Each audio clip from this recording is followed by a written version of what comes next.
Cédric, vous pouvez refaire le partage sur les autres pages du club.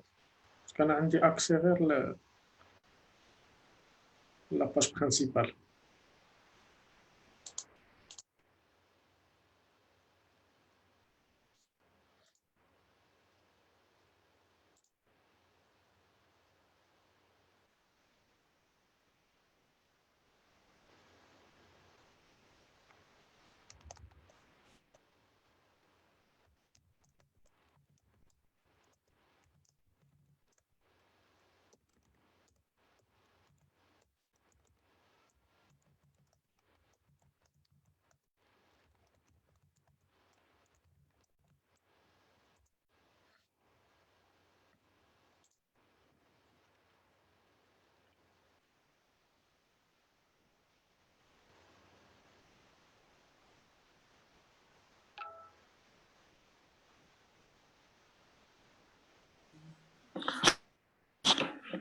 Donc, c'est ce que je suis en train de faire.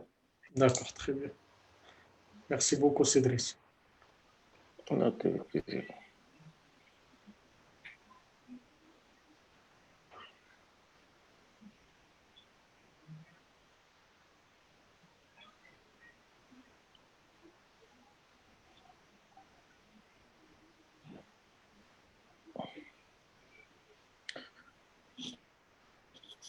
هاد الحالة عمرها ما وقعت يمكن ياك أول مرة لا، ياك أول مرة كيتقطع هكا.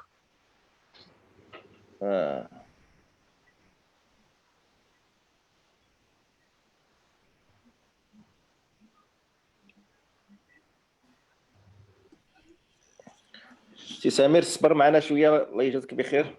يا الله ودي مرحبا. الله يخليك ميرسي بوكو. هذه هي لا تكنولوجيا. وي ابسوليومون.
Les gens reviennent petit à petit.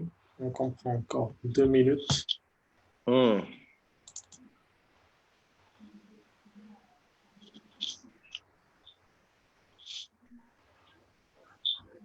Les gens reviennent petit à petit. On comprend encore 2 minutes. Hmm.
C'est vraiment dommage.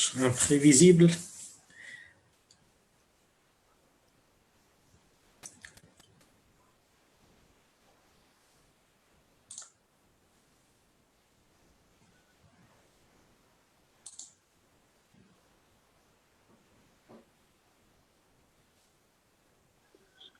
كسي اشرف انا غير مع السهله كسي فناني دونك سي ça passe pas aujourd'hui s'il y a un problème de réseau on peut refaire عاوتاني la même chose le jeudi prochain. Il n'y a pas de problème. S'il n'y a pas le quorum,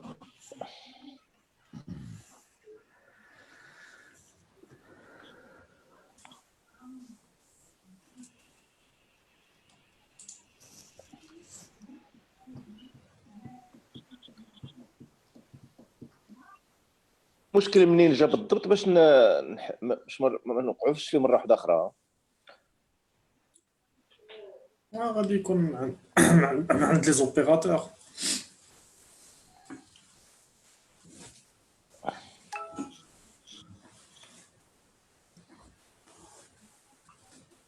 شكون اللي لونسا الاول زوم سي روسي ياك وي تقدر تكون عنده هو المشكل في الريزو تما في الكونيكسيون مشات بون سي با غراف. سي بوسيبل مي زعما غادي يكون ان بروبليم دو ريزو جينيرال.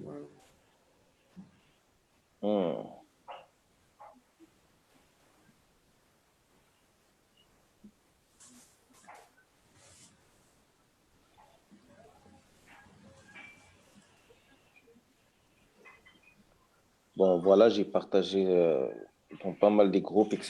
Donc, on est 17 sur Facebook et 14 sur Zoom. Je ne sais pas si on continue, c'est une année ou là. c'est à vous de voir. Alors, je suis à votre disposition, c'est à vous de voir. Vous voulez qu'on arrête la présentation, on passe aux questions et refaire la présentation la semaine prochaine, moi, ça ne me dérange pas. Ça sera l'idéal, on passe aux questions, voilà, déjà. Et on refaire la présentation parce que c'est intéressant.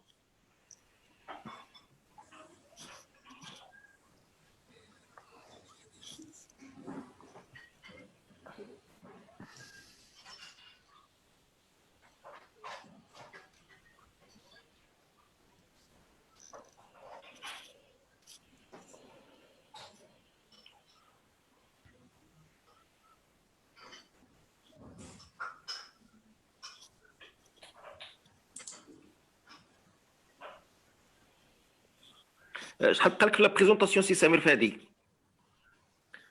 وانا في الحقيقه j'ai pris mon temps normalement مازال طويل donc je pense que la meilleure des choses, parce que c'est une présentation normalement qui, en principe, devrait être faite sur 2 webinaires, parce que 2 heures, les conférences, les 2 heures, c'est très, très, très peu. On pourrait, à mon avis, arrêter la présentation, recevoir les questions sur ce qui vient d'être dit. La semaine prochaine, je vais faire vite jusqu'à fin d'abord pour continuer le reste. D'accord. Et je heureusement, pense qu'on doit faire. Les choses les plus On importantes s'excuse au niveau de nos des participants. Parce que c'est un problème de réseau, c'est hors de notre volonté.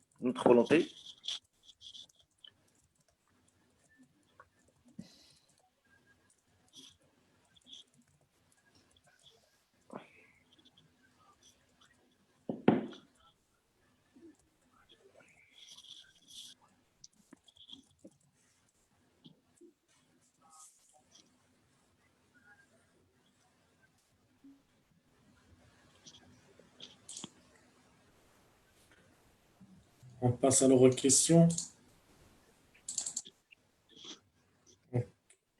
Oui, allez-y. On ouvre le bal. Il faudrait que les autres le sachent. Ouais. Qu'on ait fait les questions, qu'on continue pas la présentation. On passe directement aux questions. Je reviens à l'écran principal.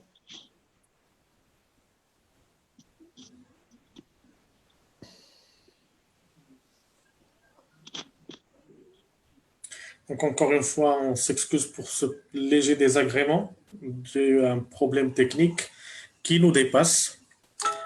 Et pour continuer, nous avons opté pour le report de la présentation à la semaine prochaine.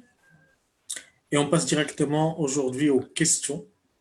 Donc, toutes les personnes qui étaient présentes ou qui viennent de nous rejoindre, si vous avez des questions concernant la blockchain, c'est le moment.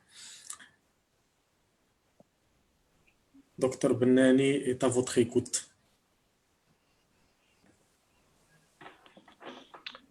Donc, on procède par soit vous nous communiquez vos questions par écrit, soit vous levez la main et on vous donne la parole.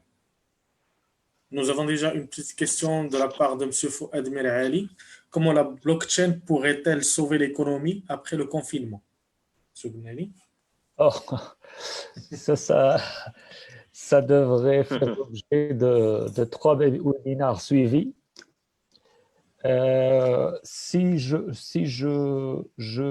voudrais répondre à cette question d'une manière concise, il faudrait que déjà qu'on comprenne de quoi il s'agit. Alors, parce que la blockchain, le mot blockchain, c'est un mot qui fait le buzz, mais le blockchain, ça ne veut absolument rien dire. Il y a tout un écosystème qui tourne autour.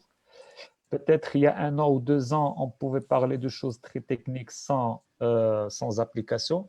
Mais déjà, le fait, l'identité digitale que j'ai rajoutée aujourd'hui, c'est quelque chose qui aurait pu sauver ou régler beaucoup de problèmes qui se sont posés lors de ce confinement au Maroc. Sachez que nous, à Blockchain Babel, déjà, on peut donner, c'est-à-dire mettre en place et implémenter ce genre de solutions. Par exemple, avec cette identité digitale sur la blockchain, les pouvoirs locaux, c'est-à-dire le gouvernement, toutes les agences qui s'occupent de la notion de DEM, ils auraient pu instantanément avoir une idée globale et exacte de tous ceux qui ont droit, les ayants droit, le musaadat, le DEM اللي كان خصو يتعطى. Et avec l'identité digitale, chose qui était pratiquement impossible il y a quelques années, on ne pouvait même pas y penser. Ça aurait pu sauver beaucoup, beaucoup, beaucoup de choses. Pour maintenant, ça c'est du moment qu'on est dans le confinement, je parle de ça, mais dans tous les autres secteurs d'activité, que ce soit dans l'IoT, que ce soit dans l'intelligence artificielle, la cybersécurité, la gestion des accès, les autorisations et les droits, les rôles, que ce soit dans tous les domaines, maintenant, la blockchain peut résoudre énormément de problèmes qui étaient auparavant impossibles à résoudre. Comme j'ai dit, chacun de ces domaines, chacun de ces grands titres, sont des conférences et des conférences. J'ai oublié de vous dire tout à l'heure que, par exemple, les sociétés ou les banques qui font des formations chez nous, juste pour une introduction, la blockchain, c'est une formation de 2 jours, entre 16 et 18 heures. Sans les formations, on ne parle pas du côté technique, parce que le côté technique, c'est 2-3 jours. La gestion d'identité, c'est une formation qui peut aller d'une journée s'il n'y a pas de technique, 2 jours s'il y a le technique. L'identité digitale, elle peut aussi être implémentée dans tous les secteurs d'activité, quelle que soit l'entreprise ou l'institution, qu'elle soit publique ou semi-publique. Par exemple, chez les banques, comment une banque peut contacter son client directement en sachant exactement qu'elle est bien en train de parler avec son client, sans qu'il ait besoin de se déplacer physiquement. La même chose pour tous les services administratifs de l'État, que ce soit que ce soit le Muqata'at, tout. L'identité digitale, la gestion décentralisée des identités règle maintenant ce problème d'une manière très, très, très fluide et d'une manière transparente. Sa mise en place, nous, on peut faire ça parce qu'on est partenaire avec les fondateurs de ce système, les premiers fondateurs de l'IMBED, c'est ce que j'allais dire par la suite. Les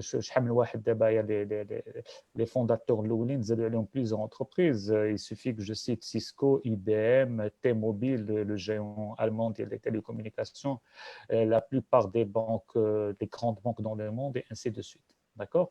Donc, voilà, donc répondre à cette question, ça demande beaucoup, beaucoup de temps, et ça demande aussi une compréhension, mais vraiment exacte de les notions. Quand je parle de clé privée, il faudrait que tout le monde comprenne à quoi elle peut servir. Et une clé publique, à quoi elle peut servir. Les 2 notions qui rentrent dans la cryptographie, pratiquement ont réglé des problèmes qui étaient impossibles à régler. Ils existaient depuis très longtemps, d'accord?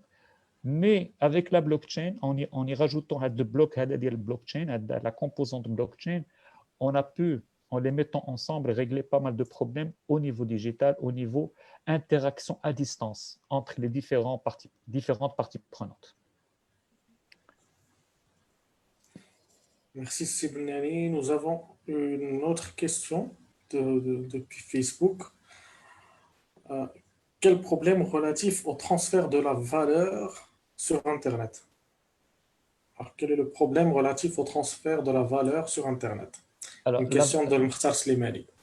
Le transfert de la valeur, c'est qu'on est obligé de passer par un tiers de confiance. Pourquoi? Parce que quand moi je vous envoie, comme j'ai dit tout à l'heure, déjà il y a un problème d'identité. Comment être sûr que vous êtes celui qui prétend être, parce que vous n'êtes pas physiquement devant moi? Quand moi je veux m'assurer pour faire du business avec celui qui est en face de moi ou transacter ou faire quoi que ce soit, je dois m'assurer de son identité. La façon la plus simple qu'on fait depuis plusieurs décennies, c'est par exemple, il va me donner une carte d'identité. À partir de cette carte d'identité, je vais voir Shkunawa et je peux par exemple lui donner le chèque, du cash, une marchandise, et ainsi de suite. En ligne, du moment qu'il est distant, même si avec Zoom, même si avec tout ça est piratable. Tout ça, on peut toujours usurper l'identité de l'autre. Alors la solution qui a été trouvée, c'est ce qu'on appelle le PKI, le Public Key Infrastructure. Mais même avec ça, on ne pouvait pas transférer de la valeur. Tout ce que je pouvais faire, c'est que je m'assurais, via une tierce personne, les certificats d'autorité, que c'est bien. Par exemple, les sites web, quand vous voyez le cadenas vert, ça veut dire qu'il y a une entité tierce, les certificats d'autorité, qui vous disent que ce site web est bien celui qui est moulin, hein, c'est bien celui qui prétend être. N'ayez pas peur, ce n'est pas du phishing. Et même avec ça, bien sûr, on a pu contourner ça. Maintenant, le problème, c'est que via Internet, sans passer par un tiers de confiance des roues à la banque, je ne peux pas vous transférer à cause du problème de la double dépense. Je vous envoie une valeur, mais cette valeur va être, il va y avoir 2 copies. Donc, la rareté n'est plus là. Et par conséquent, la valeur diminue. Et c'était ça le problème. Le transfert peer-to-peer ne pouvait pas se faire que d'une manière physique, d'une manière ou une instruction. Un chèque, c'est une instruction pour payer flan parce que je lui ai donné. Quand j'émets un virement en ligne, je donne instruction à ma banque qui s'assure que je suis bien celui qui prétend être, à l'autre qui est une banque et n'est pas une personne physique ou une personne morale, mais c'est une banque qui sont tous les deux l'intermédiaire entre moi et celui à qui je voudrais envoyer de l'argent.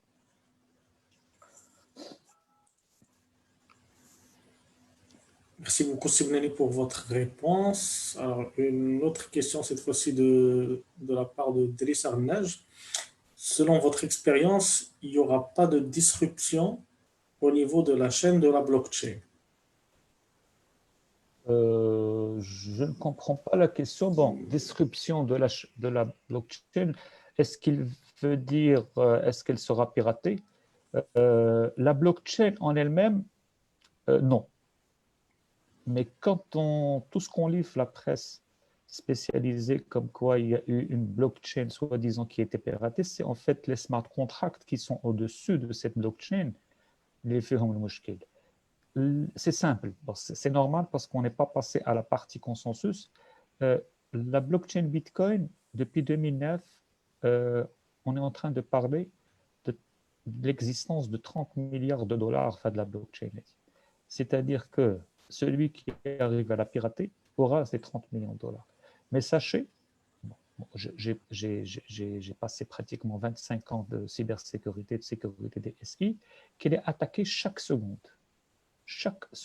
depuis que c'est-à-dire et même avec ça, on n'a pas pu la pirater. C'est justement grâce à ce consensus, ce mécanisme de consensus qui est aussi basé sur la cryptographie, qui veut dire clé privée et clé publique. D'accord? Mais jusqu'à preuve du contraire, je ne pense pas qu'une blockchain bien faite, à part les smart contracts, parce que les smart contracts, c'est un code qui est écrit par des ingénieurs, par des informaticiens. Le moindre petit bug peut, euh, coûter beaucoup d'argent.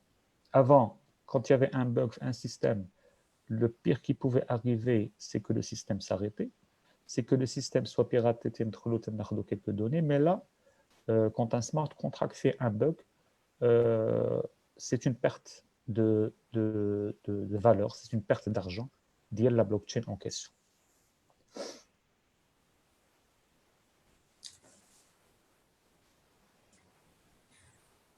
Merci, Samir, pour votre réponse. Alors, une autre question de Omar Bennani. Vous pourriez donner plus de détails au sujet des forks, leur utilité et différence.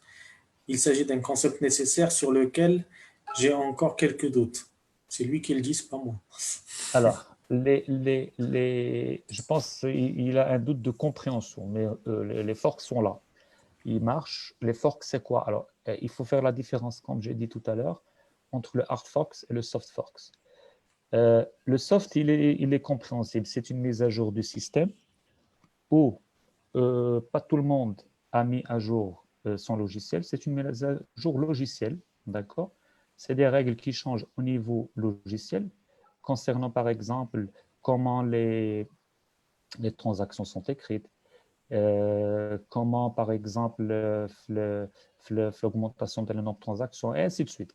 Maintenant, les soft forks, le fait de ne pas les appliquer ne rend pas le mineur ou le node ou le client qui utilise le système, un exchange et aussi un node, ne le rend pas hors course. Il peut toujours utiliser la version qu'il a, mais de préférence, après un certain temps, il peut mettre à jour son système. Par contre, les hard forks, c'est un problème qui touche le consensus, c'est-à-dire que un pourcentage est d'accord avec un changement de règle et l'autre pourcentage n'est pas d'accord avec ce changement. Là, quand il y a un problème de consensus, c'est-à-dire qu'on n'est pas d'accord à 100% avec ce qui va se faire, ceux qui vont passer de l'autre côté créent leur propre vérité, leur propre historique et peuvent continuer.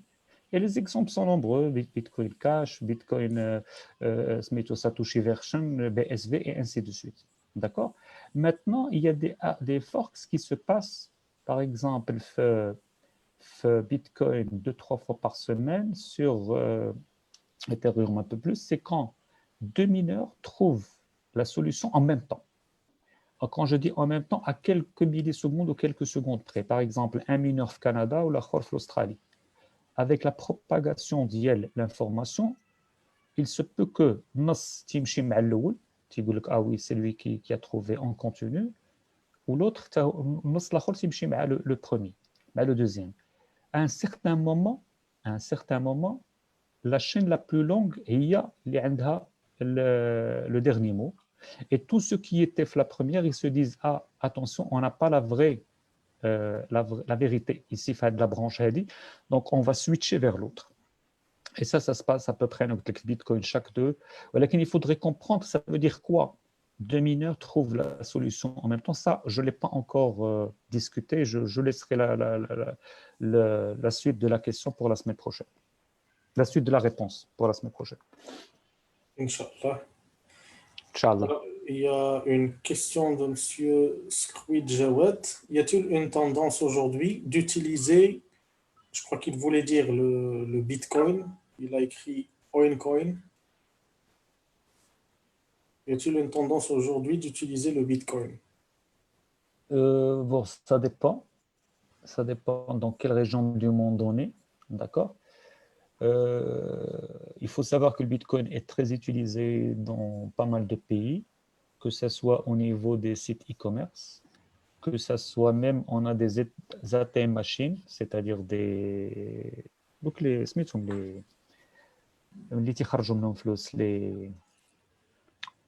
ATM, les guichets bancaires, c'est pas des guichets bancaires, c'est des guichets, donc c'est ATM machine Bitcoin, où vous faites rentrer de l'argent et en contrepartie, on vous demande de donner votre adresse Bitcoin, vous scannez le QR code de votre téléphone et par exemple, vous donnez 100 euros et il crédite votre compte, votre adresse Bitcoin, le montant Bitcoin qui correspond à 100 euros, le taux du jour. D'accord? Maintenant, comme j'ai dit tout à l'heure, le Bitcoin sur la blockchain Bitcoin, il n'est pas vraiment fait pour être utilisé en business, mais le Lightning Network, que j'ai cité tout à l'heure, que j'ai plus ou moins expliqué, oui, vous avez vu, il y a des milliers de nodes, il y a des milliers de personnes, mais ce n'est pas encore l'utilisation de chaque jour. On estime à peu près aux transactions financières qui se passent Bitcoin à 0,5% de ce qui se passe un peu partout dans le monde. Donc, il a encore de l'avenir, mais c'est quelque chose qui, à mon avis, restera pour toujours.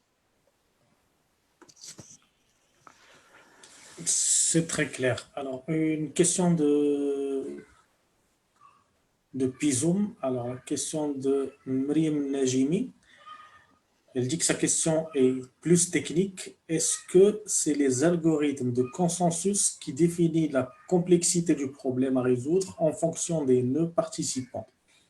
Si oui, comment on peut anticiper qu'effectivement le problème va être résolu par ce nombre de participants en ce temps constant de 10 minutes par exemple?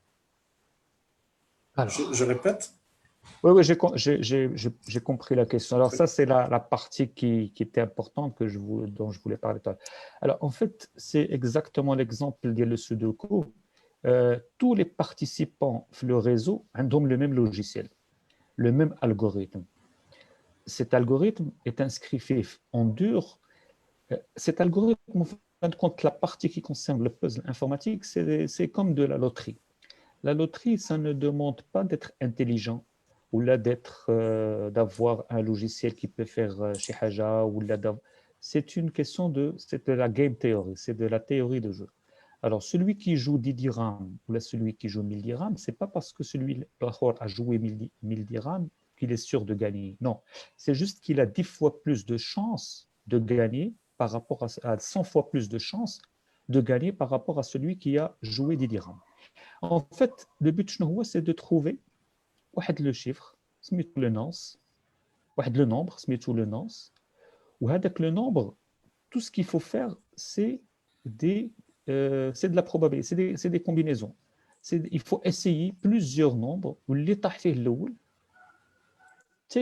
تياخد la récompense. Maintenant, pour essayer plus rapidement que les autres, il faudrait que la machine que tu utilises pour essayer ces nombres soit la plus rapide possible. Parce qu'il se peut que j'utilise un ordinateur, il va faire par exemple 1000 combinaisons par seconde, d'accord? Mais quelqu'un d'autre a une machine plus puissante qui va faire 1 million de combinaisons par seconde. Ça veut dire que lui, il a 1000 fois plus de chances que moi. Et c'est ça je dirais, l'un des coups de génie de consensus proof of work, c'est que tout le monde a le droit d'y accéder. Parce qu'on va voir qu'il va y avoir d'autres consensus, proof of stake, il y en a tellement, et chacun crée le consensus qui l'arrange à la hasab le secteur d'activité d'IAL. Mais si mademoiselle ou madame qui a posé la question la semaine prochaine, quand je vais un peu étaler exactement comment ça se passe, une transaction elle est validée sur le bloc d'IALA, je pense que elle peut reposer sa question d'une manière beaucoup plus explicite. Okay.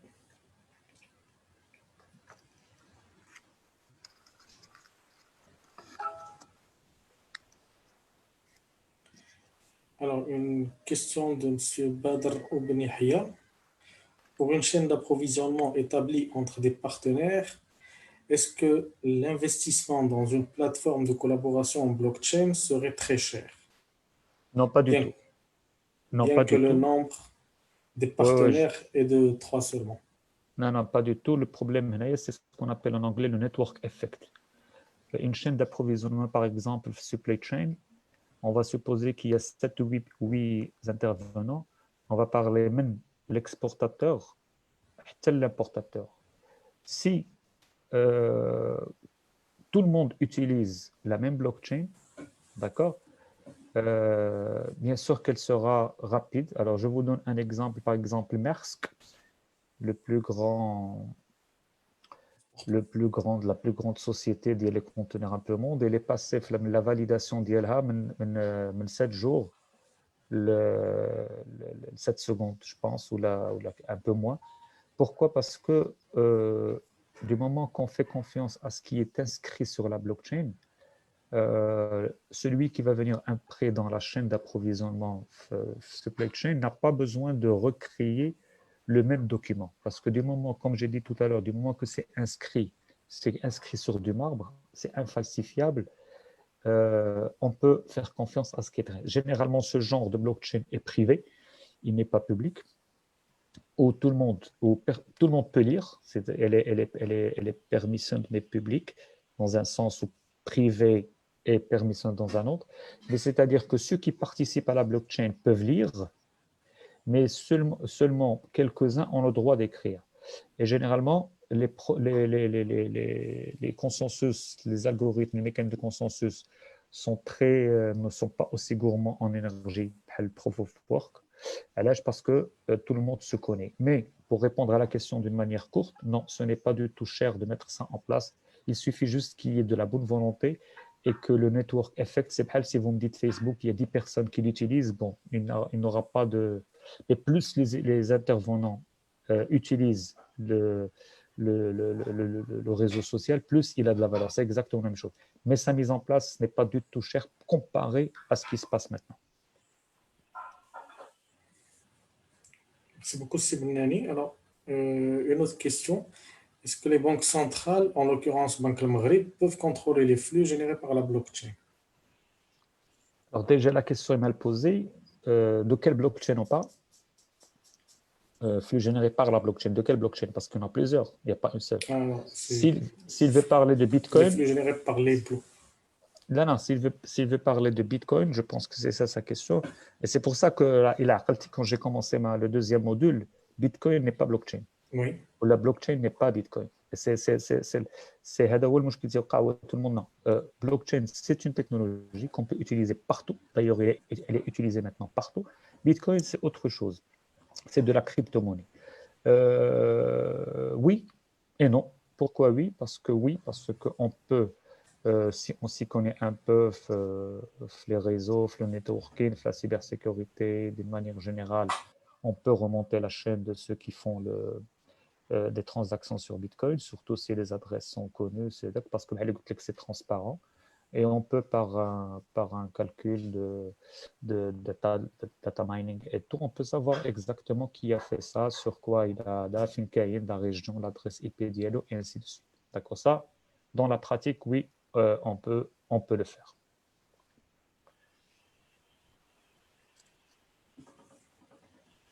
Ok. On cherche une autre question.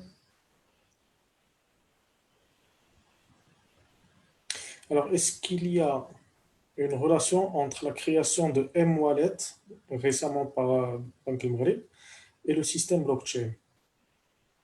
Euh, je préfère, s'il vous plaît, tout ce qui est Banque Maghreb, tout ce qui est Kada, je préfère ne pas répondre à ces questions.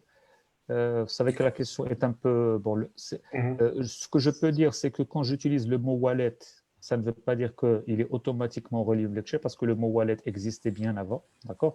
Quand vous parlez de money banking, de banking money ou money banking, ça dépend de comment on voit la chose. On utilise des wallets. Les wallets ont toujours existé, mais ce n'est pas parce que je parle de wallet qu'il s'agit automatiquement ça peut être, il y a des banques centrales qui ont créé leur propre crypto-monnaie, on appelle ça les CBDC, les CBDC, Central Bank Digital Currency, c'est des stablecoins, d'accord? La Chine, je pense hier ou avant-hier, a fait un test de son wallet, de cette crypto-monnaie. Mais concernant Banque Maghreb, je ne peux pas parce qu'il faut être en interne pour pouvoir répondre à ce genre de questions. C'est des questions qui doivent être posées à Banque Maghreb. Ah, Banque Maghreb. Alors, Omar Megoul, votre deuxième question, je crois que Sibnani y a déjà répondu. Ce qui concerne le contrôle du flux des fonds par la Banque centrale, je crois que c'est déjà fait. C'est traçable. Donc, alors, une dernière question de Fouad Ali. Comment la blockchain pourrait sauver l'économie après le confinement? Alors, j'ai répondu à ça. C'était, je pense, la première question. Première, oui. Je vais juste donner une réponse un peu courte. C'est une question auquel il faut répondre sur 3 ou 4 webinaires. D'accord? Pourquoi? Parce que c'est quelque chose, c'est un écosystème, c'est un concept, c'est un paradigme, c'est une technologie qui touche tous les secteurs. Mais à mon avis, l'urgence est dans la gestion des identités digitales. D'accord? Oui. Si le Maroc arrive à faire ça, à implémenter ça, je pense que ça résoudra beaucoup de problèmes. D'autres secteurs, bien sûr, pourront être je ne vais pas utiliser le mot sauver parce que bon, sauver, c'est non, alhamdoulilah, les choses ne sont pas aussi graves que ça, mais ça pourrait booster.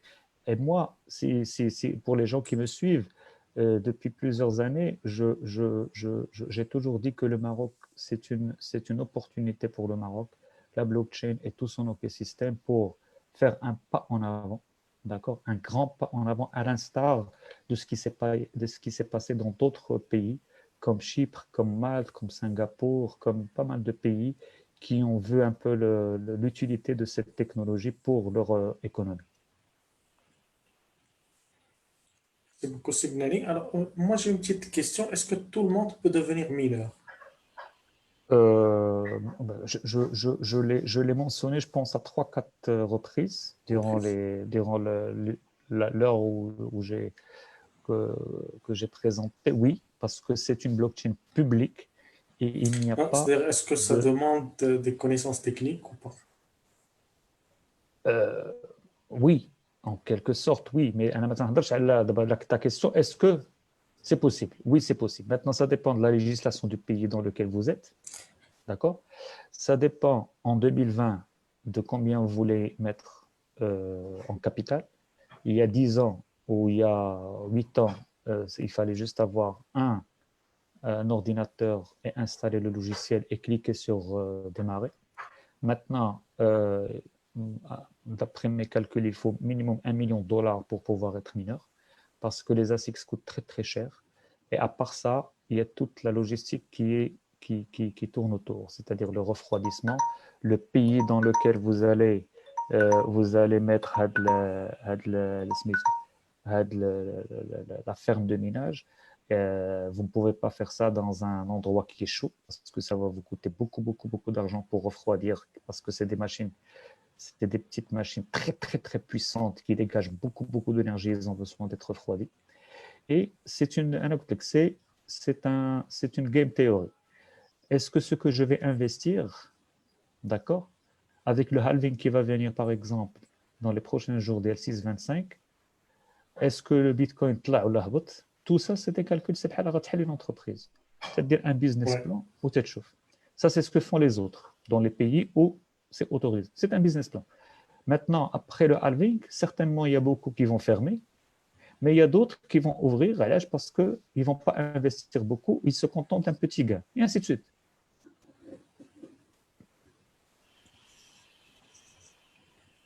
D'accord. Alors, j'ai une autre question de la part de M. Slimani El-Mokhtar. Il y a une clause de non-responsabilité pour Bitcoin en dirham marocain. Que signifie-t-elle? Je ne peux pas répondre. Il faut s'adresser à un juriste.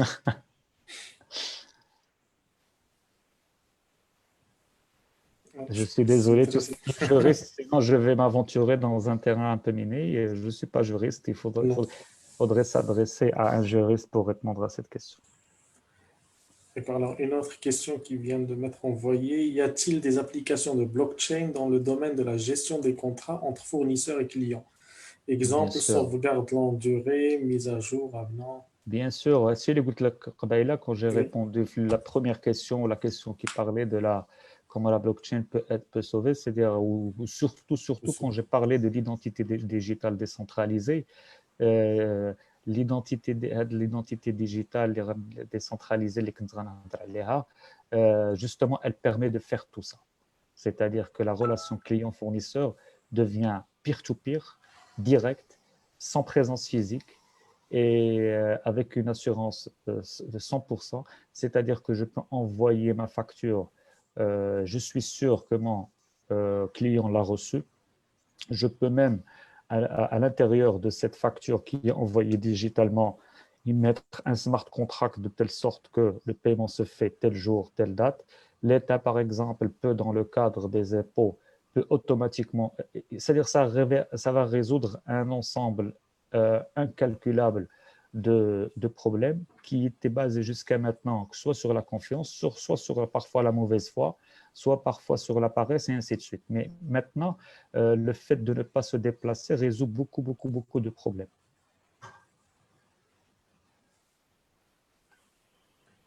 Très bien, merci beaucoup, Sidney. Je ne sais pas si vous avez noté les questions de Cédric Dref.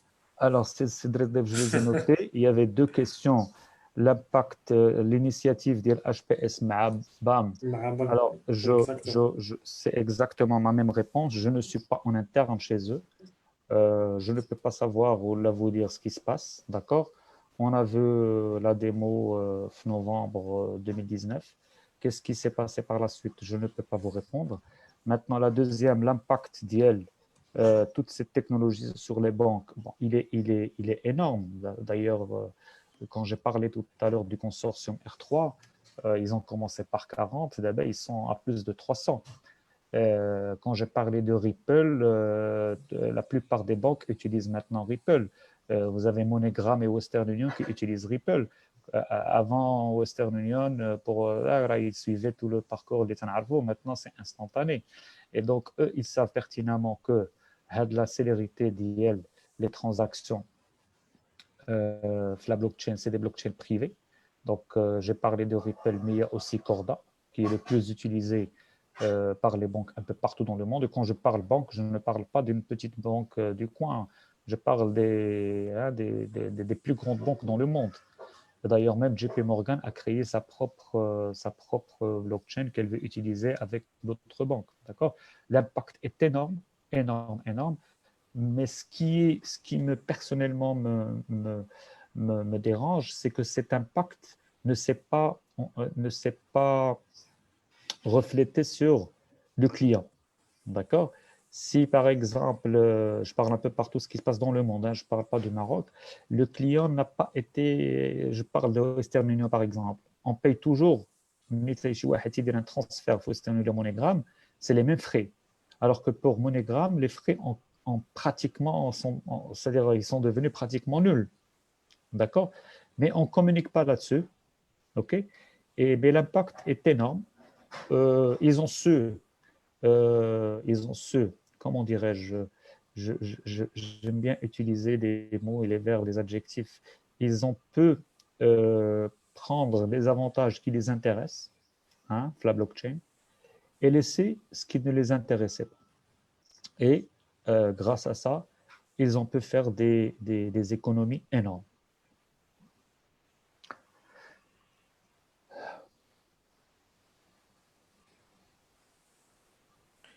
Ça ne vous dérange pas qu'on vous pose encore une question? Allez-y, allez-y. Alors, une question de Omar Magoul. Pensez-vous que les acteurs économiques et politiques au Maroc commencent à être sensibilisés aux avantages de la blockchain? Bon, la question est un peu... Parce que moi, tout ce qui est en dehors de l'aspect Technique. technique et même philosophique de la chose, maintenant, tout le reste, je sais que sur le papier, il y a pas mal de, de choses qui ont été faites sur le papier. Mais c'est-à-dire si je vais lire شي حاجة غادي نقراها في la presse, d'accord, il n'y a rien de concret si on compare ça à ce qui se passe ailleurs. Ok. Les avantages sont certes très, très, très nombreux. Tout ce qu'il faut, c'est une petite volonté politique. Et je pense que le secteur privé, surtout les banques, devraient donner l'exemple pour que le public suive. D'accord? C'est vrai qu'on a toujours cette réticence c'est bien en quelque sorte, mais parfois une grande réticence risque de vous faire perdre beaucoup de temps. Si vous vous rappelez, la génération d'Ienna, on a vécu avant Internet et après Internet. Et moi, je me rappelle très bien, même aux États-Unis, j'étais dans le temps des États-Unis, le e-commerce, pour eux, c'était quelque chose de pas bien, de attention. Il y a beaucoup de sociétés qui ont raté le coach. D'accord? C'est exactement la même chose. Internet permet tout le monde de parler, permet tout le monde de communiquer, les sites e-commerce, attention. Mais ceux qui ont raté le coach, maintenant, alors que Amazon, faut pas jette bien après. D'accord? Regardez ce qu'elle est maintenant. Donc, c'est exactement la même chose. Parfois, il faut un peu de risque, parce que si la par exemple, la question des ICO, ou les STO, les financements, les projets via crypto-monnaie. Singapour, par exemple, l'histoire tout à l'heure d'une carte Bitcoin, c'était l'idée d'un chirurgien autrichien qui a tout laissé tomber, qui est parti à Singapour parce que son pays ne le permettait pas. Il a fondé une société et il a écrit ce qu'on appelait tout à l'heure le white paper, et il l'a mis sur Internet dans des sites pour financer ce genre de projet. Et ce qu'il demandait, c'était 80 millions de dollars. Il l'a eu en 7 minutes. Ça veut dire que ces 80 millions de dollars en crypto-monnaie, ils ont été absorbés par l'économie de Singapour. Comprenez ce que je veux dire? Facebook, par exemple, pour son projet Libra, la société qui gère Libra est de droit helvétique. C'est une société en Suisse. Pourquoi? Parce que justement la Suisse permet ce genre de choses. Alors toutes ces sommes qui sont, et Dieu sait combien on a besoin de financement de projets au Maroc, dans un pays comme le nôtre, d'accord? Ces pays qui ont pris qui ont eu l'audace, cette audace, c'est des articles de loi qui ont été rajoutés permettant ce genre de choses. Le gars, maintenant, sa société vaut 800 millions de dollars. Et elle est cotée en bourse. Et c'est l'économie de Singapour qui en a profité. Vous voyez un peu ce que... Je ne suis pas mieux placé que ceux qui dirigent notre système financier économique, loin de là, mais c'est juste c'est des pensées, hein, sur lesquelles on peut s'asseoir et discuter pour voir les pour et les contre. Est-ce que Bien c'est sûr. une bonne chose pour notre économie ou pas? Ça, c'est le côté crypto-monnaie. Moi, généralement, je ne parle jamais de la crypto-monnaie quand je donne des conférences au Maroc ou des webinaires. Je parle du côté de tous les autres secteurs d'activité qui peuvent bénéficier des autres avantages de l'écosystème blockchain. Blockchain. Voilà. Alors, dans ce sens, j'ai peut-être une proposition émanant du président de l'association des achats, M. Yassine Serhani, qui vous propose de prévoir un webinaire spécifique aux applications de la blockchain pour les achats, côté fonctionnel d'abord, puis le volet technique, mais moins dense car les acheteurs ne maîtrisent pas le SI. Alors, C'est une proposition, ce n'est pas une question. Il vous propose de prévoir un webinaire spécifique aux applications de la blockchain. alors, je salue Serhani. Écoutez, je suis toujours partant quand il s'agit de transfert de connaissances, sauf. J'ai été à plusieurs reprises, on m'a appelé pour des conférences par des associations marocaines, un secteur bien déterminé, ou la part des confédérations, et ainsi de suite. Et j'ai refusé quand il s'agit de parler des effets de quelque chose que les gens ne connaissent pas. OK ? Je ne peux pas parler des effets ou des avantages de la blockchain sur un secteur ou sur une ADA sans parler de la blockchain. Je peux très bien expliquer la chose d'une manière pas du tout technique, mais il faudrait que Nestlé Radi, qui fait le domaine, يعرفوا de quoi il s'agit. باش عاد نقدر نقول لهم ها les effets. Je suis prêt à faire ce webinaire, mais il faudrait quand même donner un peu de temps pour expliquer de quoi on parle, d'accord? Parce que comment voulez-vous que, par exemple, dans une chaîne d'approvisionnement, parler de caractère d'immuabilité, on a عليه أول مرة où les gens يقول لك c'est pas possible, il n'y a rien qui est... Je pense que غادي يمشي بالهم à la base de données. Et la base de données, bien sûr, peut supprimer et modifier. Donc, il faudrait absolument que je consacre un peu de temps au début du webinaire pour parler de ce qu'a ramené à de la blockchain. Par exemple, l'idée de décentralisation, l'idée de distribution, l'idée d'IEL. Je suis sûr que celui qui prétend être c'est bien. Et après ça, je peux parler de, par exemple, les achats dans le cas de M. Serhani, je peux parler des exportations, et ainsi de suite. Vous comprenez ce que je veux dire? Je ne sais pas si M. Serhani m'écoute, mais c'est l'idée générale. Marhaba, je suis partant. Il faudrait que je parle un peu de ce qu'est la blockchain. Les effets ديالها. En tous les cas, on pourrait vous mettre en contact et puis... Inch'Allah. Inch'Allah. Alors, une autre question. Alors, la question de Ahmed Ouelqadi, je crois que c'est Benani a été très clair. Tout ce qui est d'ordre juridique ne relève pas de ses... Non pas de ses compétences, mais on préfère s'abstenir d'y répondre. Absolument.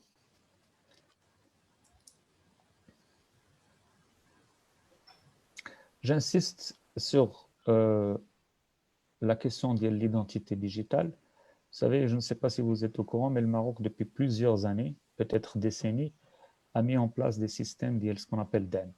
D'accord? Et à chaque fois, le problème, c'était à qui il fallait donner. Okay? Et à l'âge, parce que c'est un problème technique plutôt qu'un problème de volonté. La volonté y était. Moi, j'ai étudié un peu tout ce qui s'est passé d'abord. Et j'insiste pour dire qu'il y a quelqu'un, les pouvoirs publics qui nous écoutent là, je vous assure que c'est la solution qui va résoudre tous ces problèmes. D'abord, elle n'est pas difficile à mettre en place. Nous, par exemple, chez nous, avec notre partenaire qui a mis en place toute la solution Harlowool, c'est un projet qui dure au maximum 90 jours entre le POC et la mise en production. D'accord? Et je les invite soit à voir un peu ce qui se passe un peu dans le monde, soit à me contacter directement pour qu'on puisse en parler. Je fais ça c'est-à-dire pour le bien de mon pays, qu'ils le sachent.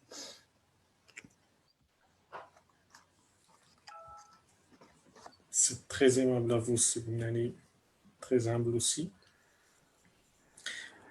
Alors, est-ce qu'on a d'autres questions? D'autres questions sur Zoom? Moi, je ne peux pas voir les questions. Là, il y en a pas. Il n'y a rien d'écrit en tous les cas. Alors, si Yassir demande votre adresse mail. Alors, vous pouvez me contacter sur LinkedIn. Alors, Je vous enverrai tout ce qu'il faut. J'espère que vous avez reçu le message, c'est Serhani. Alors là, juste, je vais vous donner une page ici où il y a mon... Voilà. Attendez. Voilà, vous pouvez mon adresse LinkedIn, contactez-moi là-dessus. Je vous donne tout ce dont vous avez besoin.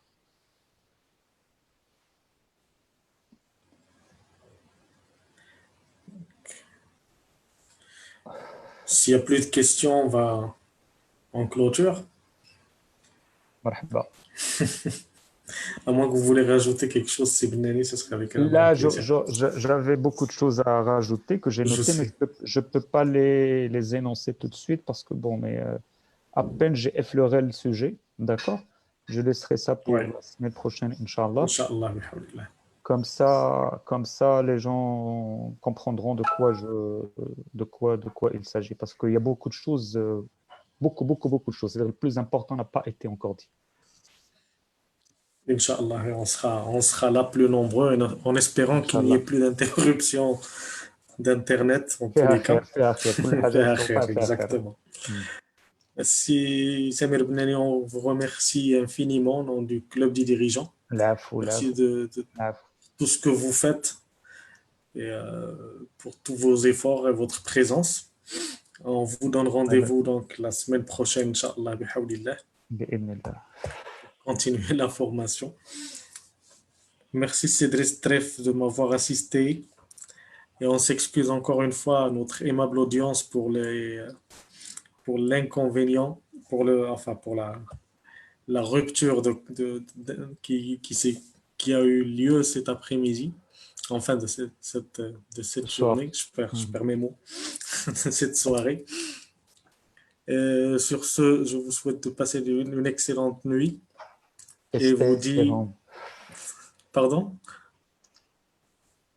Restez chez vous, stay home. Stay home, oui. S'il y a d'urgence. Stay home et on sera avec vous, on vous tient compagnie. Inch'Allah. Merci Sibnani, merci Ashraf, merci tout le monde. Et je vous dis bonne soirée et à très bientôt. À la semaine prochaine, à la même heure, 21h30. Exactement. Inch'Allah, je vous remercie pour tous les efforts que vous faites et à très bientôt. À très bientôt. Merci à vous. À très bientôt, Inch'Allah. Merci. Au revoir. Au revoir. Au revoir. Au revoir.